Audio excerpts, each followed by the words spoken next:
Ancient legends were not always written in ink, but carved into stone for the ages. This video uncovers the monumental turning points that forced entire civilizations to literally rewrite their own myths. You will discover the real events of conquest, disaster, and revelation that compelled societies to chisel new truths into their temples and monuments. What happens when a pharaoh decides to erase all the old gods? How can a single military defeat shatter a king's divine connection? We will see how the bedrock of ancient belief was constantly reshaped by the hammer of history. What does it say about us that the stories meant to last forever are the ones most often rewritten? That dark slab of granite, pulled from the rubble of a fort wall, held a silent promise. For centuries, the voices of the pharaohs had been locked away behind the beautiful, baffling symbols covering their temples and tombs. Hieroglyphs were not just a language, they were art, and their meaning had evaporated from human memory. The Rosetta Stone changed everything because it presented the same message, a decree from the priests honoring a young pharaoh in 3 distinct scripts. Alongside the mysterious hieroglyphs were 2 other forms, Demotic, the everyday script of the Egyptians, and Ancient Greek, which scholars could still read. This was the key. It was a linguistic puzzle box, and the Greek text was the solution manual. For decades, brilliant minds like Jean-François Champollion wrestled with the stone, letter by letter, sound by sound, until the ancient code was finally broken. The moment the first hieroglyph was understood, a door swung open into a world everyone thought was lost forever. This was far more than an academic exercise. The translated texts began to reveal a history written by the Egyptians themselves, not by their Greek or Roman successors. The accounts carved in stone spoke of pharaonic power, divine mandates, and historical events that sometimes confirmed, but often completely contradicted, the classical histories that had been the accepted truth for over 1,000 years. The Rosetta Stone did not just unlock a language, it forced the entire historical narrative of Egypt to be rewritten. Legends were no longer filtered through foreign interpretations, they were heard directly from the source. An entire civilization was given back its voice, and it had so much to say. Yet, for every society that has its voice miraculously returned, there is another that fights desperately to silence the past. This struggle to control the narrative leads us from the sands of Egypt to the jungles of Mesoamerica, where a king would attempt the ultimate act of historical erasure. In the dense jungles of the Maya world, a king's authority was carved into the very stones around him. He was more than a political leader, he was a vital bridge between the human realm and the cosmos, a figure whose success proved he held the favor of the gods. His power was a reflection of celestial harmony, but this divine connection was terrifyingly fragile. All it took was a single, specific kind of military catastrophe to shatter it completely. The Maya called these events Star Wars. A Star War was not just any battle, it was a devastating, decisive defeat, one that was often deliberately timed to coincide with powerful astronomical events. The most feared of these celestial signs was the bright appearance of Venus as a morning star, an omen interpreted as the war god himself descending to take a hand in human affairs. When a king lost a star war, the meaning was absolute. It was not that his army had been outmaneuvered, it was that the gods had publicly and irrevocably withdrawn their blessing. The divine conduit was broken. The aftermath of such a defeat was a systematic and symbolic cleansing. The victors would march into the conquered city and turn their attention to the stone monuments that told the story of the fallen king's divine right. With deliberate hammer-wielding force, they would deface the carved stele.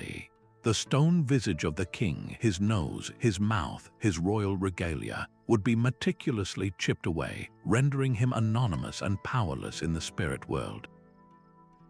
The hieroglyphic texts proclaiming his lineage and his celestial connections were scraped into illegibility.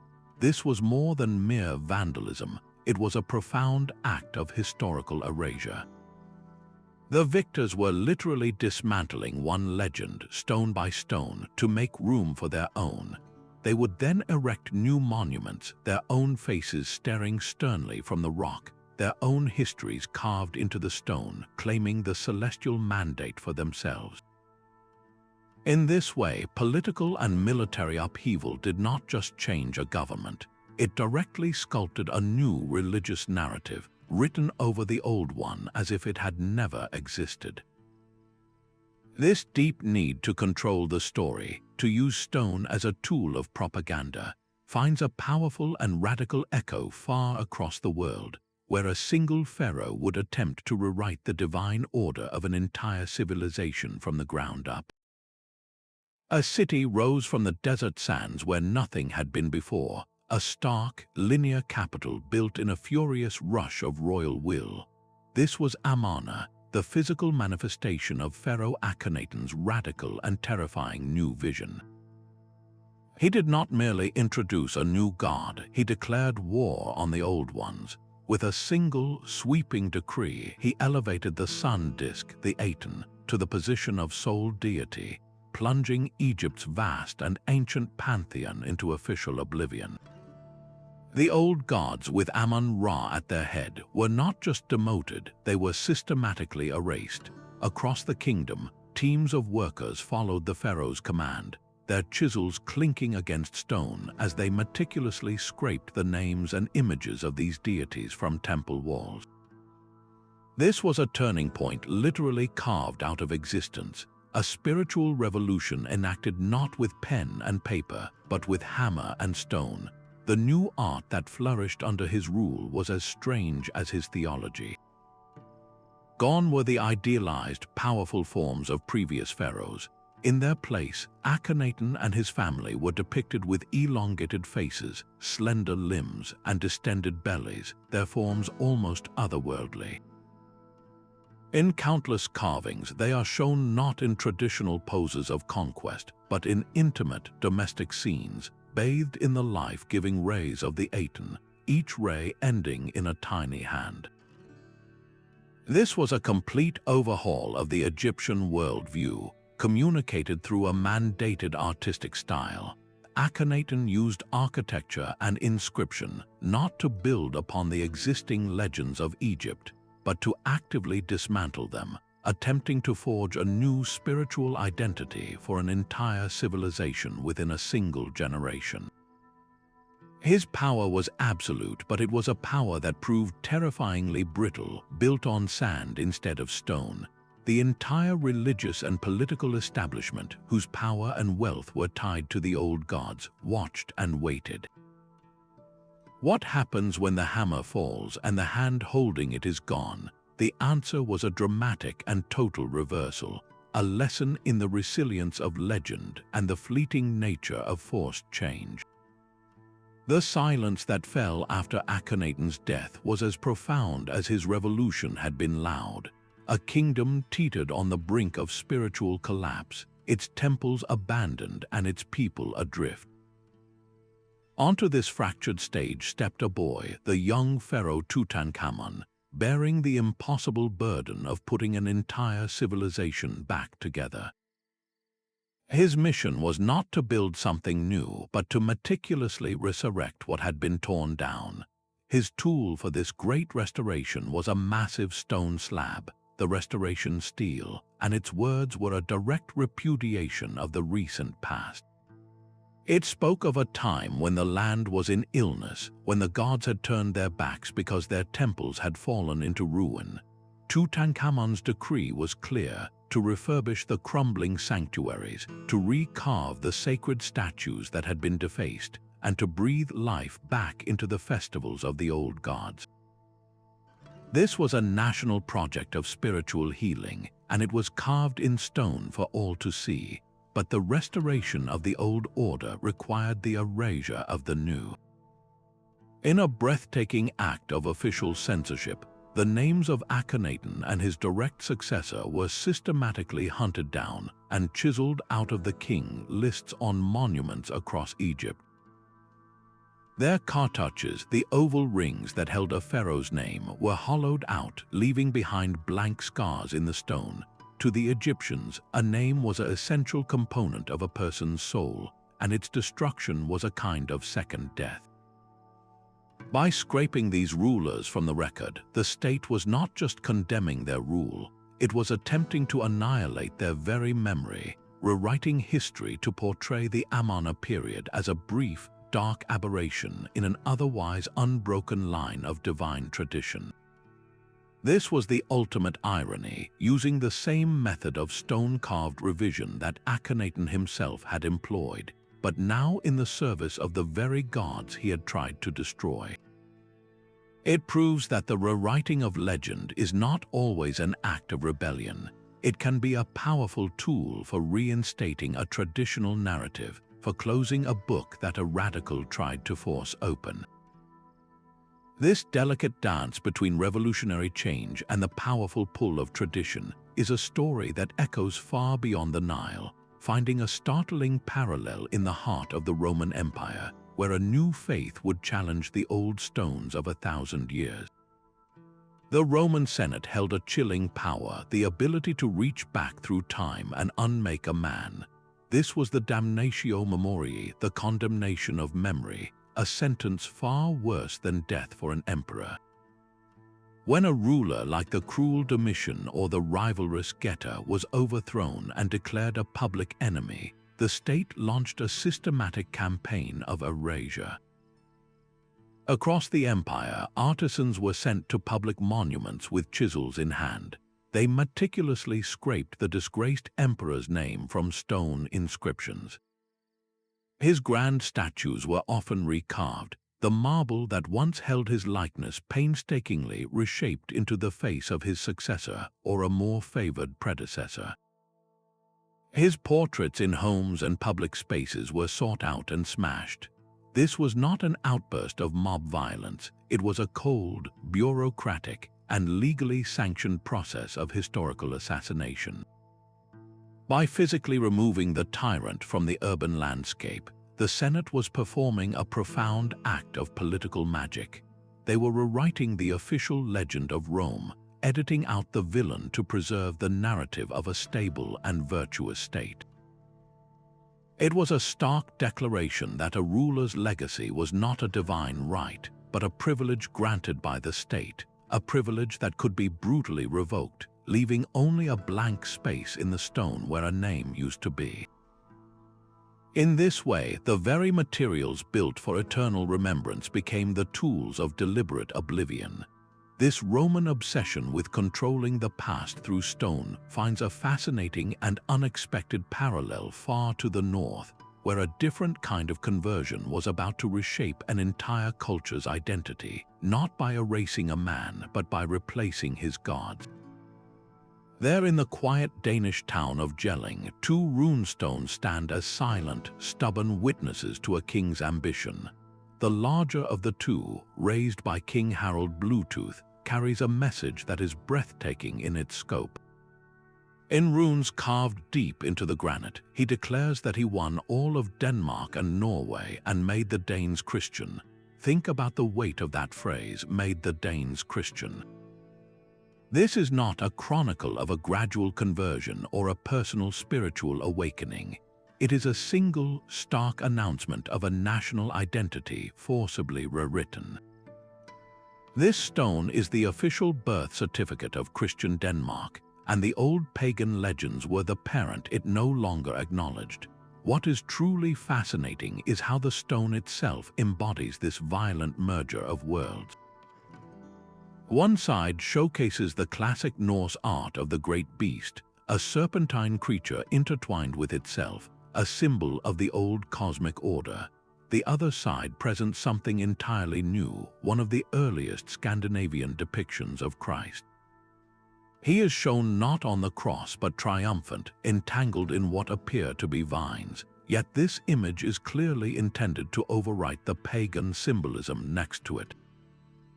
Harold Bluetooth performed a masterstroke of political and spiritual propaganda. He took the rune stone, a deeply pagan tradition used to honor heroes and ancestors, and repurposed it as a permanent billboard for a new state religion.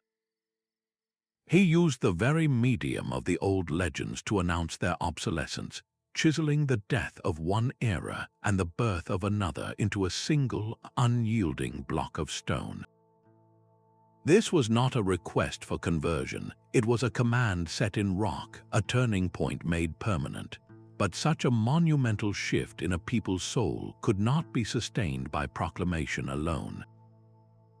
The declaration of faith carved at Jelling would soon require the force of law to be written into the daily lives of an entire nation. A towering black pillar of diorite stone stands as a monument to one man's ambition to reshape the very fabric of society. This is the stele of Hammurabi, and etched into its unyielding surface is one of humanity's first and most complete attempts to write a legal system into existence. For the people of ancient Babylon, justice was no longer a whispered tradition or the arbitrary whim of a local official. With nearly 300 laws carved for all to see, Hammurabi created a new social contract, a revolutionary concept that the rules governing life should be public, standardized, and permanent.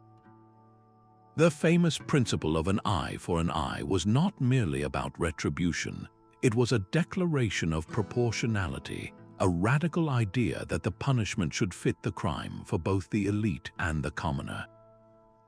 But why choose such a durable, imposing material? The stone itself was the message. By inscribing these laws in basalt, Hammurabi was projecting an image of an unchanging, eternal order. This was not presented as his own invention. At the top of the stele, a carved scene shows the king receiving the symbols of authority from Shamash, the god of the sun and justice. This powerful image framed the entire legal code as a divine mandate, a legend of lawfulness gifted from the heavens and solidified for all time in the most permanent substance available. It was a turning point that sought to replace the chaos of human judgment with the perceived perfection of divine order written in stone. Yet, for all its ambition to create an unshakable system, this Babylonian effort to set societal rules in stone would be starkly contrasted by a single, shattering event that occurred hundreds of miles away, an event that would not build a legal code but break a divine covenant. The city walls crumbled, and with them fell a kingdom's entire understanding of the world. In the year 586 BCE, the armies of Babylon did not just conquer Jerusalem, they systematically dismantled the pillars of Israelite faith. The Grand Temple of Solomon, the literal dwelling place of their God on earth, was reduced to smoldering rubble. The royal line of David was shattered, and the nation's leading citizens were marched into a humiliating exile far from their homeland. This was more than a military defeat, it was a theological catastrophe. For centuries, their belief had been anchored to a specific place, a specific king, and a single, magnificent stone building. That anchor was now gone, the central legend of their identity, that their God would forever protect his temple and his chosen dynasty in the city of Zion, lay in ashes. How could their faith survive when its physical heart had been torn out? The answer emerged from the depths of despair in Babylon. In exile, without a temple for sacrifice or a king to lead them, the priests and scribes faced an impossible task to preserve a nation that no longer had a land. They began the monumental work of gathering their disparate oral traditions, royal chronicles, and prophetic writings, weaving them together into a cohesive and portable narrative. This was the genesis of the texts that would form the Hebrew Bible. Through this process, they performed a radical rewrite of their own theology.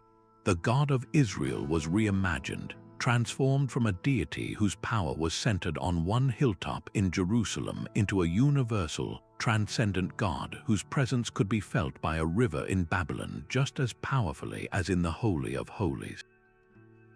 This was the ultimate pivot, a shift from a faith rooted in stone and location to a faith carried on scrolls, in the hearts and minds of its people.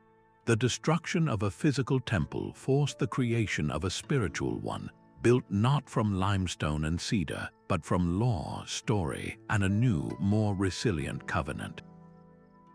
From the ashes of this shattered temple, our story now turns to the foundation of another, born not from destruction, but from a single, divine vision that would unite a continent. A single dream can topple the old gods. For the Roman Emperor Constantine, a vision on the eve of battle did not just promise victory, it commanded a new reality. He saw a cross of light in the heavens accompanied by the words, "In this sign conquer." His stunning triumph at the Milvian Bridge in the year 312 did more than secure his power. It convinced him that the Christian God was the source of his divine favor. This was not a quiet, personal faith. It was a political earthquake that demanded a new imperial stage.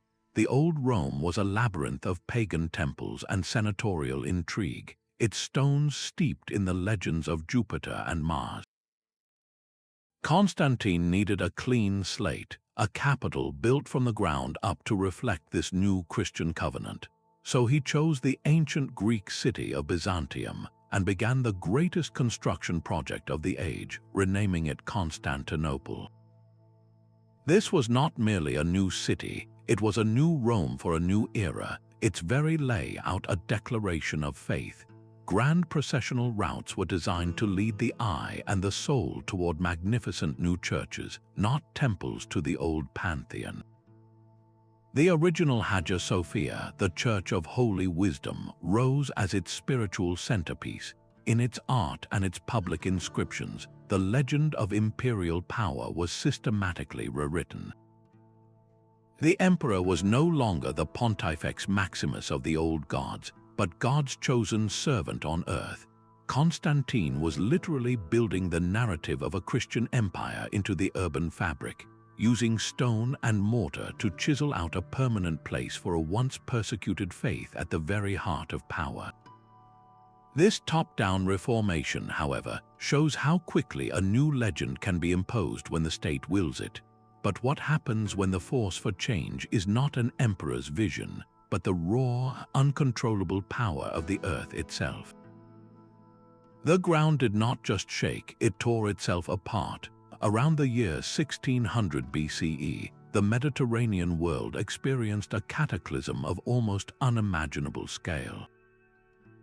The volcanic island of Thera, a vibrant center of Minoan culture, exploded with a force that dwarfed the eruption of Krakatoa. The sky went black with ash for days, perhaps weeks. Then came the waves, tsunamis of staggering height racing across the sea to smash into the northern coast of Crete, the very heart of the Minoan world. Their magnificent palaces, their bustling ports, their powerful fleet that controlled the trade routes, all of it was laid waste in a single, earth-shattering event. This was not a simple disaster, it was a geological turning point that carved a new reality into the region. The Minoans, a sophisticated and influential civilization, never fully recovered from this blow. Their sudden weakness created a power vacuum, an opening that was swiftly filled by the rising, warlike Mycenaeans from the Greek mainland. The entire political and cultural landscape of the ancient world was rewritten in the wake of that explosion. But the eruption did something else, something even more profound for the human imagination. It planted a seed of memory so terrifying, so vast, that it could only be processed as myth. Can you picture the stories the survivors must have told? Tales of a mighty kingdom on a circular island, blessed with advanced technology and immense wealth, that in a single day and night of fire and water, vanished beneath the waves forever. The sheer scale of the disaster seems to echo in Plato's account of Atlantis, written over 1,000 years later. The details are uncanny, a sophisticated island civilization lost to the sea in a catastrophic event. The eruption of Thera transformed a real geological event into a foundational legend, a cautionary tale about the fragility of even the greatest empires when faced with the raw power of nature. It stands as a powerful reminder that our oldest stories are often rooted in the deepest of earthly traumas. High on a sheer Iranian cliff face, a king's voice was frozen in stone for the ages. Darius the Great, ruler of the vast Persian Empire, commanded a monumental relief to be carved nearly 300 feet above the ground, along the vital road connecting his eastern and western capitals. The scene is one of absolute triumph. The king stands life-sized and composed, 1 foot placed upon the chest of a rival pretender, while 9 other rebel kings stand bound before him, a chain of defiance broken. But the true power of this monument lies not in its imposing imagery, but in the words that surround it. The same story of divine right and military victory was inscribed in 3 different languages: Old Persian, Elamite, and Babylonian, all using the same intricate, wedge-shaped script known as cuneiform. For over 2 millennia, this proclamation was nothing but a silent, inaccessible puzzle, a testament to royal pride that no one could actually read. Then came a British Army officer named Henry Rawlinson. With a sheer drop below him and little more than ropes and ladders, he repeatedly scaled the terrifying cliff face throughout the 1840s, clinging to the rock as he meticulously copied the strange symbols.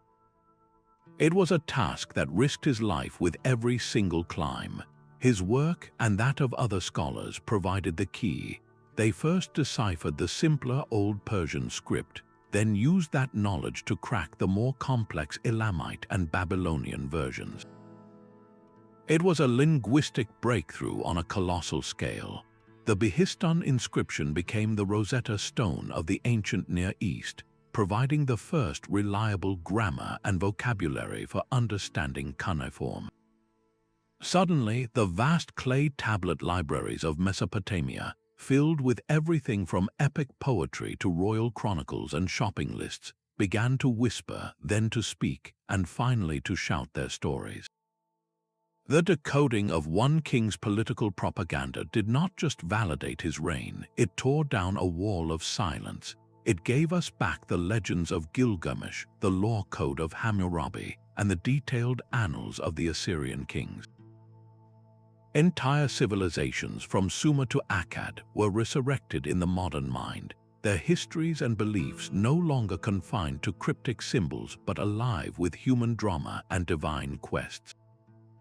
One man's perilous climb to read a royal boast unlocked the voices of empires, proving that a single inscription can be the key that opens 1,000 doors. The bloodshed was immense. After his armies crushed the rebellious state of Kalinga, Emperor Ashoka walked among the carnage, witnessing a landscape of death and suffering. The victory that should have crowned his power instead filled him with a deep, unshakable remorse. This personal crisis sparked one of history's most remarkable transformations. Ashoka turned away from the path of the conqueror and embraced the peaceful teachings of Buddhism. But he did not keep this conversion private. He launched an unprecedented campaign to carve his new conscience into the very bones of the land. Across the Indian subcontinent, from the dusty plains to mountain passes, his words were inscribed onto towering stone pillars and vast rock faces. These were the edicts of Ashoka, and they were not what anyone expected from an all-powerful emperor. They did not boast of his military might or his vast wealth. Instead, they spoke of Dhamma, a concept of moral law, righteousness, and duty. The inscriptions promoted non-violence, respect for all living beings, religious tolerance, and the importance of compassion in governance. He openly expressed his regret for the suffering at Kalinga, and declared that his true conquest would now be a conquest of righteousness. He used the permanence of stone not to glorify himself, but to broadcast a radical new philosophy of kingship. He was actively, publicly, rewriting the legend of what a ruler should be, transforming the image from a fearsome warrior to a compassionate guardian of his people's welfare. These edicts, written in the local dialects of the people rather than the elite Sanskrit, brought Buddhist ethics out of the monastery and into the public square, fundamentally shaping the political and spiritual identity of Asia for centuries to come. This ethical revolution, set in stone, represents a profound use of permanent materials to promote peace. It stands in stark opposition to a future act of destruction, where another empire would use its power not to spread a message of tolerance, but to systematically erase the spiritual faces of the past. A new kind of war was declared, not against foreign armies, but against the sacred faces gazing from the walls of its own churches. For over a century, the Byzantine Empire tore itself apart from within during the Iconoclast controversy. Emperors, convinced that the veneration of religious images was a form of idolatry forbidden by scripture, issued sweeping decrees. The state mobilized to systematically seek out and destroy icons and mosaics. Countless depictions of Christ, the Virgin Mary, and the saints were pried from altars, scraped from apses, and shattered into dust. This was a violent, state-sanctioned purge of art, a deliberate attempt to rewrite the visual language of an entire faith. The goal was to create a blank slate, imposing a new, aniconic aesthetic where complex patterns and simple crosses replaced the human form. The theological and political schism this policy created ran deep, pitting emperors against monks and dividing communities. Even today, in ancient churches like Hagia Irene in Istanbul, you can see the ghostly scars of this era. On the semi-dome of the apse, where a magnificent mosaic of Christ or the Theotokos would have once presided, there is only the faint, haunting outline of a large cross set against a golden background. The faint shadows of removed tiles hint at the figures that were violently excised, a silent testament to a time when the state used its power not to create art, but to unmake it, physically erasing one form of spiritual expression to mandate another. This profound internal conflict over what could be seen and worshipped stands in stark contrast to a story of external discovery, where an entire world of lost art was miraculously brought back into the light. Deep in the French countryside, a dog's disappearance led to a crack in the earth, and through that crack, 4 teenage boys found a hidden chamber that had been sealed for 17,000 years. What they saw by the flickering light of their lamp was not crude graffiti, but a gallery of staggering beauty. A stampede of aurochs, horses, and stags surged across the curved stone walls, rendered with a masterful sense of movement, perspective, and color.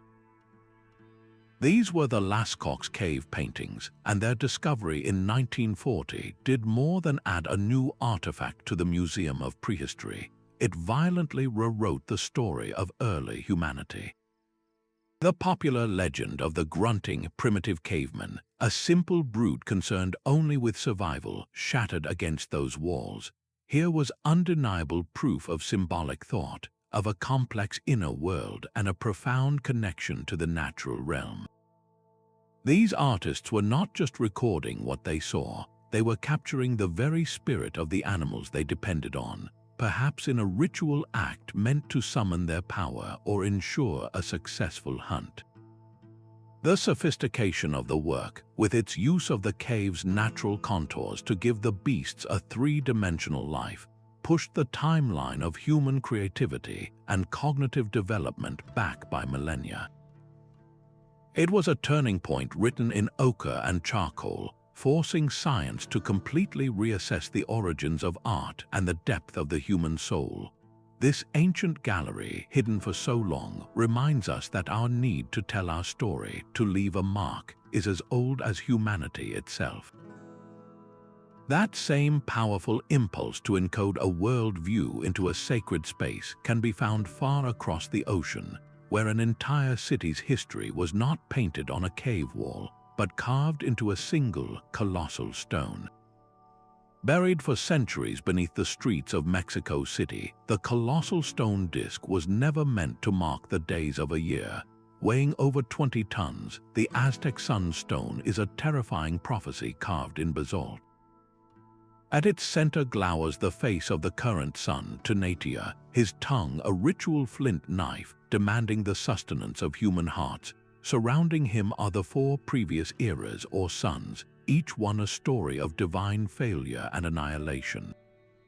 The first world was destroyed by jaguars, the second by a great wind, the third by a rain of fire, and the fourth by a global flood. Each cataclysm was the result of a god's failed attempt to create a stable reality, a cycle of cosmic trial and horrific error. This stone was the empire's official doctrine, a permanent public declaration that they were living in the 5th and final sun, an era destined to end in a world-shattering earthquake. This was not a calendar, it was a countdown, and the only thing that could postpone the inevitable, according to the legend carved into its very surface, was the constant offering of life force to the sun through human sacrifice. The state used this monument to justify its power and its wars, framing them not as expansion but as a sacred duty to capture the sacrificial victims needed to keep the cosmos turning. The Sunstone transformed a complex theological belief into a visible, tangible, and terrifying reality for every citizen, a permanent reminder that the empire's survival was balanced on a knife's edge, requiring constant ritual bloodshed to stave off the final, absolute darkness. This vision of a world perpetually on the brink of collapse, governed by cycles of destruction, stands in stark contrast to the singular, linear statement of a king who conquered a single, rebellious province and felt compelled to broadcast his personal remorse across an entire subcontinent. In the sacred precinct of Latun, a single slab of stone tells a story of 3 worlds colliding. This trilingual stele, carved in the 4th century BCE, presents the same official decree side by side in Lycian, Greek, and Aramaic. It records the establishment of a new religious cult by a Carian ruler, but its true significance lies in the languages he chose. Lycian was the native tongue of the local people, Greek was the language of burgeoning culture and trade, and Aramaic was the administrative language of the vast Persian Empire that held sway over the region. This was not a simple translation exercise, it was a masterful act of political theater set in stone. The ruler was speaking directly to every segment of his diverse society, and to the great powers beyond his borders all at once. By framing his decree within these 3 distinct linguistic traditions, he was weaving separate cultural threads into a single, legitimized tapestry. The stone itself became a legal and religious anchor, its authority drawn from the combined weight of Anatolian, Hellenic, and Persian worlds. This was the moment a local legend was deliberately rewritten, not to erase the old identities, but to forge a new, unified identity from their fusion. Here, cultural syncretism was not an accident of history, but a declared state policy, chiseled into rock for eternity. Yet this deliberate act of unification stands in stark contrast to the chaos that follows a superpower's collapse, when a single, unifying culture can shatter into 1,000 disconnected pieces. The gilded treasures of the temple did not just vanish, they were paraded through the streets of Rome in a conqueror's triumph. The Arch of Titus still stands as a stone chronicle of this calculated humiliation, its carved reliefs showing Roman soldiers carrying off the massive golden menorah and the silver trumpets. But the ultimate insult was the fate of the temple's most colossal objects, the 2 immense bronze pillars named Jachin and Bose. These were not mere decorations, they were foundational symbols of God's presence and the stability of the kingdom. The Romans, in a supreme act of cultural annihilation, tore them down, hacked them apart, and carted the pieces back to Rome to be melted into raw material. The sacred was reduced to scrap metal. This was more than looting, it was the systematic dismantling of a world, with the temple itself a heap of rubble and its most sacred objects either destroyed or scattered. The physical anchors of Jewish faith and national identity were gone. How do you practice a religion centered on a place when that place no longer exists? The response was a profound and necessary pivot. Judaism began its transformation from a temple-based faith, reliant on priests and animal sacrifice, to a religion of the book, centered on synagogues, prayer, and the study of scripture. The loss forced a spiritual evolution that ultimately ensured the faith's survival far beyond its homeland. Yet, the human heart clings to what is lost. The very absence of these pillars gave birth to a powerful new layer of legend. Stories began to circulate that the bronze pillars had not been destroyed after all, that they were hidden away by prophets or angels, waiting in some secret cavern to be restored in a future age of redemption. Their physical scattering across the empire fueled 1,000 years of speculation and hope, a messianic dream that one day the scattered would be made whole. This reveals a profound truth, that the void left by a destroyed object can become just as potent a force in a culture's story as the object itself. The legend was rewritten not around the presence of sacred stone and metal, but around their resonant, painful, and hopeful absence.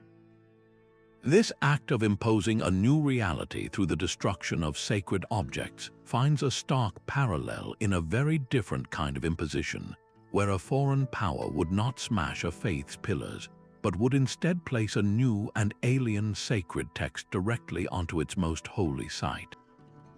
The Sefire treaties were not carved for glory, but for grim insurance. Unearthed in modern Syria, these 8th century BCE stelae document a chilling pact between the kingdom of KTK and its weaker neighbor Arpad. This was no declaration of shared myth or heroic ancestry. It was a brutally practical vassal treaty, a list of obligations and the horrific price of breaking them. The stone spells out the duties of the subordinate king in stark detail, but its true power lies in the curses. Should the vassal even think of rebellion, the inscriptions call upon the gods to unleash a cascade of divine punishment. The curses demanded drought so severe the dew would vanish from the fields, famine that would force parents to eat their own children, and a complete inversion of the natural and social order, where the last would be first and the first would be last. This was diplomacy written in threats, a legal document backed by the supernatural. It reveals a world where international relations were not a gentleman's agreement but a solemn, terrifying contract, sealed not with a handshake but with the invocation of cosmic retribution carved into unyielding stone.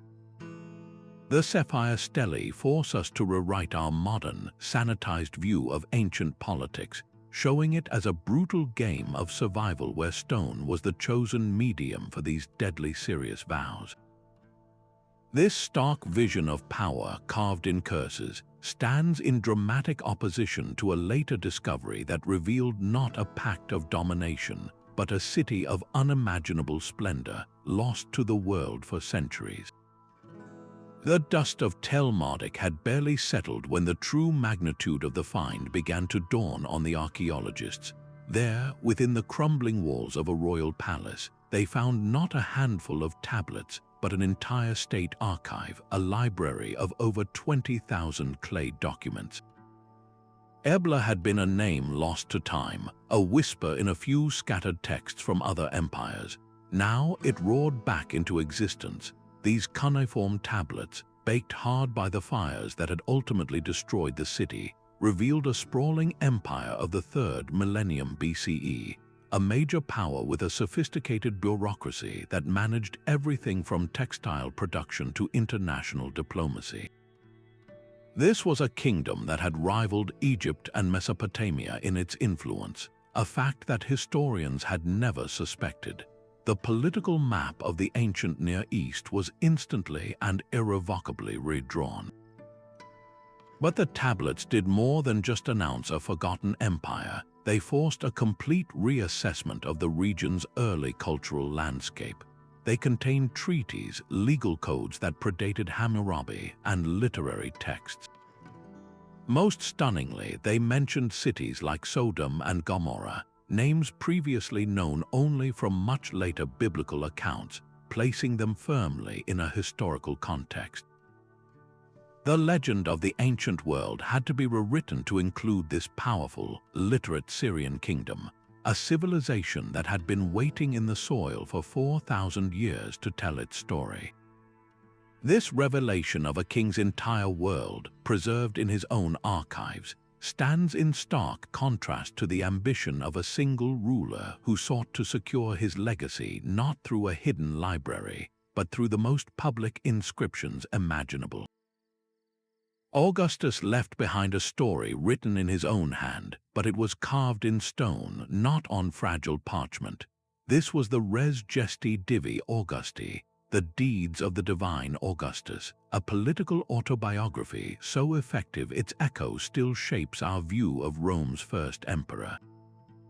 Upon his death, this document was dispatched to the farthest corners of the empire, from the heart of Rome to the temples of Ancyra, modern-day Ankara, where it was inscribed on public monuments for all to read. It presents a masterfully curated list of achievements, a ledger of his buildings, his donations to the people and the army, and his military victories. He frames himself not as a dictator who ended the republic, but as its humble restorer, a benevolent father who simply transferred the state from his own power back into the hands of the Senate and the people. He speaks of refusing crowns and titles he did not desire, all while meticulously omitting the brutal proscriptions, the bloody civil wars, and the ruthless elimination of rivals that paved his path to unchallenged power. This was the ultimate act of political self-fashioning, a turning point where narrative itself became a tool of state. By having this singular version of his life chiseled onto temple walls across the known world, Augustus ensured that his crafted legend would be the one to survive, the one future generations would accept as the permanent, unassailable truth. He understood that control over the past was the key to legitimacy in the present, using the perceived permanence of stone to cement a highly selective and sanitized history. This brilliant act of inscribed propaganda, a text designed for universal comprehension, stands in stark opposition to a mysterious script from another civilization, a text that has stubbornly resisted all attempts at translation, its stories and legends locked in silence for over 1,000 years. Among the splendors of the Minoan palace at Phaistos, one artifact stands utterly alone. It is a disk of baked clay, roughly the size of a small plate, and its surface is a spiral of 45 distinct symbols, each one stamped into the clay with a precision that speaks of a system, not random art. There are marching men, tattooed heads, shields, bees, and vessels, all arranged in a sequence that coils from the outer edge inward. This is the Phaistos disk, and it is an island unto itself. No other object like it has ever been found, not on Crete, not anywhere. Its very uniqueness is the heart of the mystery. Is it a prayer, a king's proclamation, a list of goods, or an epic tale of a forgotten hero?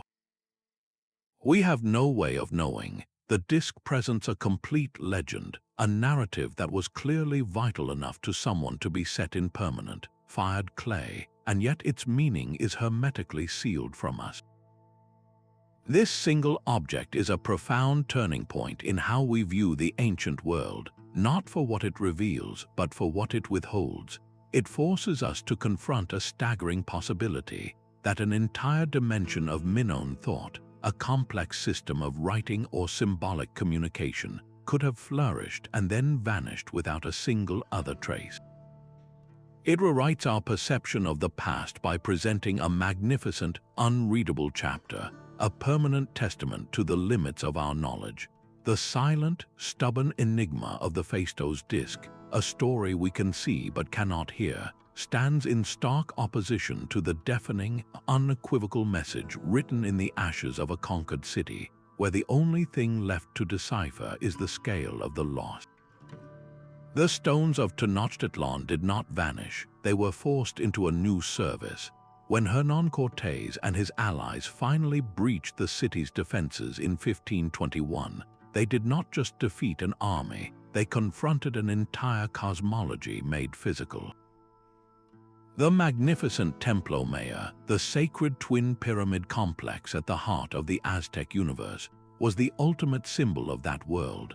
Its dismantling was therefore a deliberate, systematic act of spiritual demolition. The Spanish did not merely knock the temples down and build elsewhere, they engaged in a profound act of architectural recycling.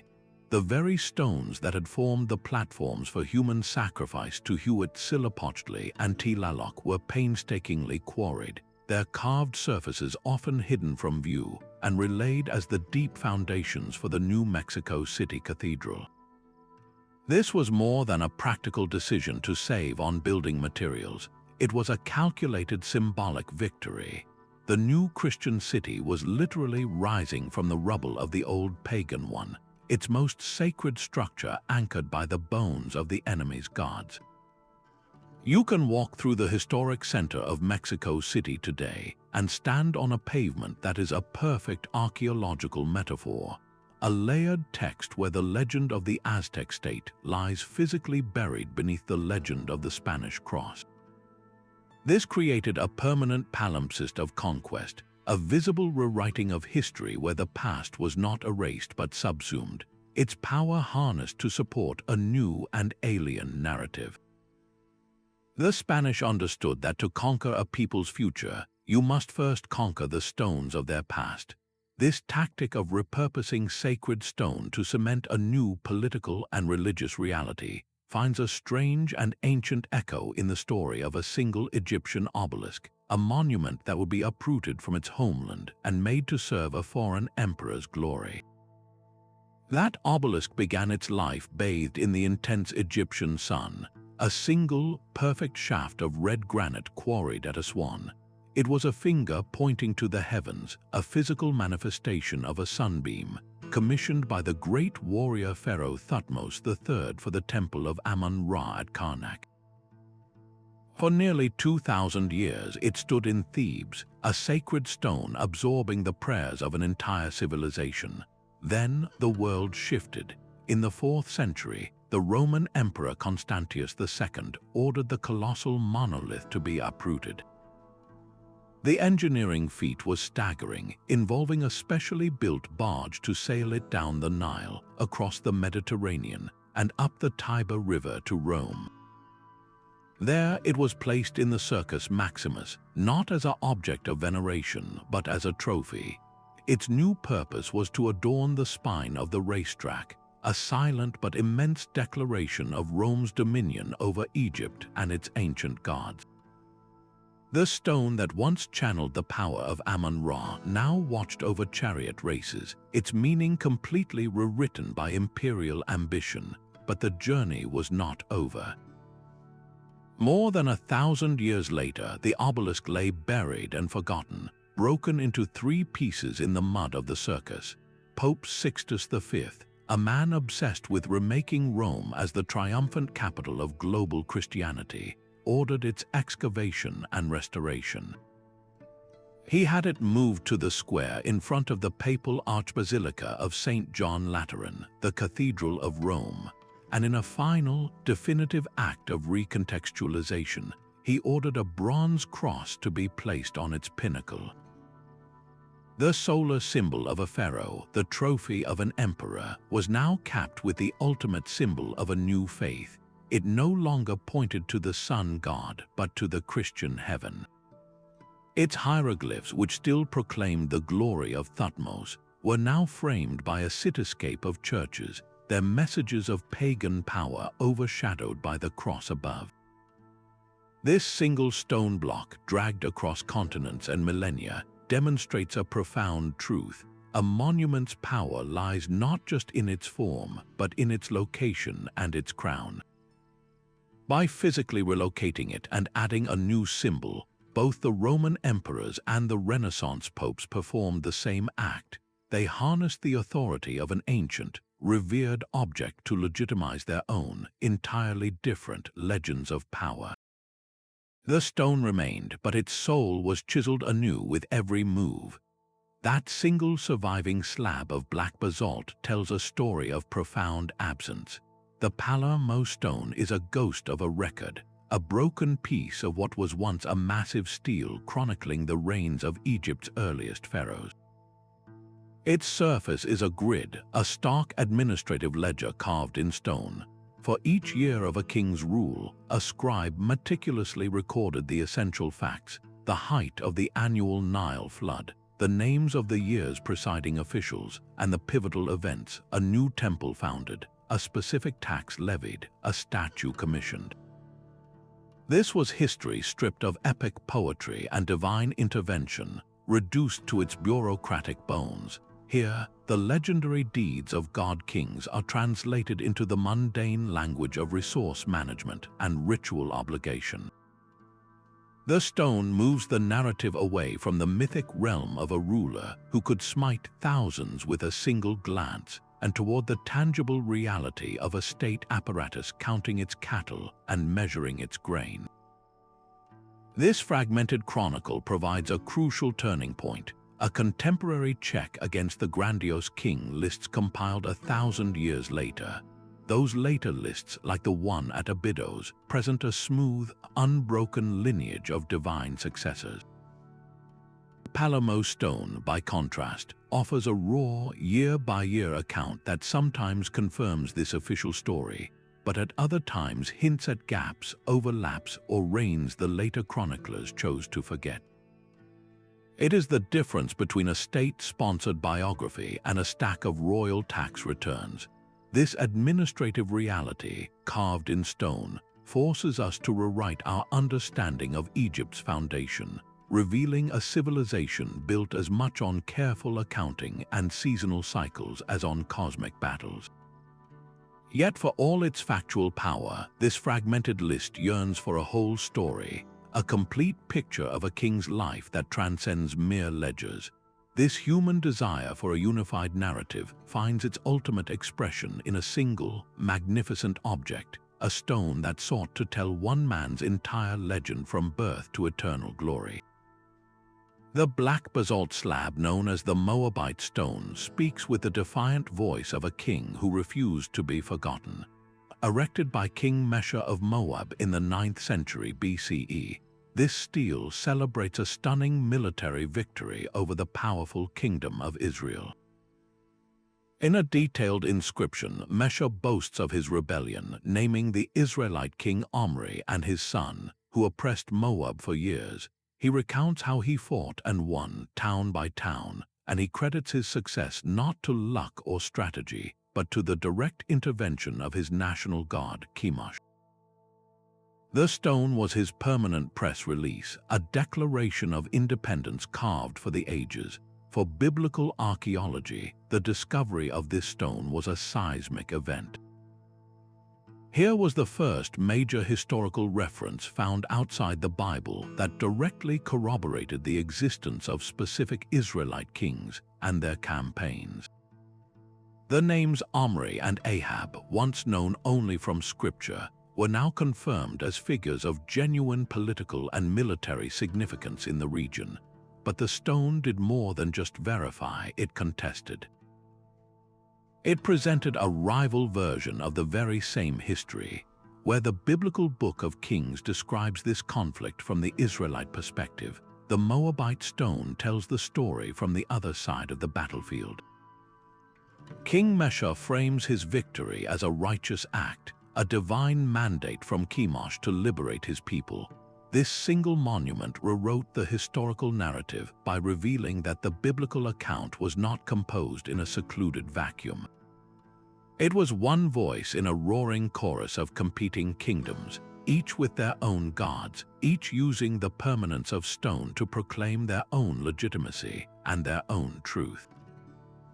The legend of ancient Israel was no longer a solitary story, but one thread in a complex tapestry of regional power struggles, all documented by the victors. This rival perspective, so confidently carved, brings us to a final, profound example where the most powerful story is told not by words, but by their deliberate and total absence. These silent stone jars stand as a stark counterpoint to every inscribed monument we have encountered. Across the Xinjiang Plateau in Laos, thousands of these massive vessels lie scattered, some as tall as a person and weighing many tons. Carved from solid rock during the Iron Age, they hold their secrets tight, offering no hieroglyphs, no cuneiform, not a single rune to explain their existence. This absence of text is itself a powerful statement. It forces history to be rewritten not from a deciphered script, but from the silent clues of archaeology and the whispers of local legend. The primary theory, supported by recent excavations, suggests they were funerary urns. Archaeologists have uncovered human remains, burial goods, and ceramic pots clustered around the jars, pointing to a complex culture that honored its dead with these colossal containers. Yet other stories persist. One local tale speaks of a giant race who brewed rice wine in the jars to celebrate a great military victory. Another, more practical interpretation suggests they were part of an ingenious system to collect monsoon rainwater for trade caravans traveling through the highlands. Each of these possibilities paints a completely different picture of the society that built them. Were they a people obsessed with the afterlife, a community of festive giants, or brilliant hydrological engineers? The truth is, the plain does not offer one answer but many. This site rewrites our understanding of a turning point by presenting a mystery that may never be fully solved. It stands as a permanent monument to the countless anonymous cultures whose stories were never carved in a lasting language, whose legends are now reduced to the physical forms they left behind. These silent stone sentinels challenge us to listen more closely to the language of objects, reminding us that history is written not only by the victors with their chisels and boasts, but also by the enigmatic, everyday choices of people whose names we will never know. Our journey across continents and centuries shows that these stones are far more than inert monuments. They are the psychological machinery of entire civilizations, the tools used to process profound trauma, to sanctify radical revolution, and to desperately negotiate humanity's fragile place within the cosmos. When a king's divine connection was shattered by a star war, his face was chiseled away, a therapeutic act of erasing a failed reality. When Ashoka was haunted by the carnage of Kalinga, he broadcast his remorse on pillars, turning personal guilt into a national ethic. And when the temple in Jerusalem was destroyed, its physical anchors gone, the very concept of God was rewritten from a local deity to a universal spirit. These stones capture that moment of pivot, the breath between one worldview and the next. They prove that our most enduring legends were rarely born in quiet contemplation, but were forged in the fires of conquest, disaster, and revelation, then set with absolute finality into granite and basalt. We inherit them as fixed truths, yet their own histories reveal a stunning paradox. The Rosetta Stone gave a lost civilization its voice, while the stones of Tenochtitlan were silenced, repurposed as foundations for a cathedral. The pharaoh's name was scraped from the record to condemn him, and the Roman emperor's likeness was recarved to replace him. Even the most permanent-seeming message can be recarved, reinterpreted, or have its meaning completely inverted by the relentless march of generations. So the next time you encounter an ancient inscription, remember that you are not looking at a static fact, but at one frame in a long, dynamic, and often contentious story. History is not a book written in stone, but a palimpsest where every layer tells a story of what was, what is, and what someone desperately wanted the future to believe. I would love to hear which of these stone-written turning points resonated most with you. Was it the ethical revolution of Ashoka's pillars, the calculated propaganda of Augustus, or the silent mystery of the Plain of Jars? Share your thoughts in the comments below. If you enjoyed this journey into the narratives that shaped our world, subscribe for more explorations into the deepest historical mysteries.